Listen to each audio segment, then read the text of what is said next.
Kulgusi olamni yoritib turgan, sabrdan ko'ngliga matonat qurgan, har qadam tashlasa Alloh deb yurgan, beg'ubor yuzidan aritib g'amni, Allohim yetkazgin hajga onamni.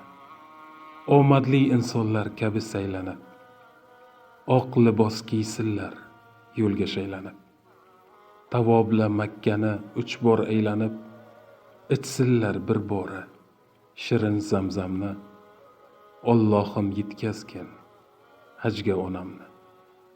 Qo'llarin muborak sajdaga qo'yib, bir ko'ngli erisin, yig'lasin to'yib, shukrona keltirib Robbim deb suyib, pok qalbi ko'rmasin hasrat alamni, Allohim yetkazgin hajga onamni.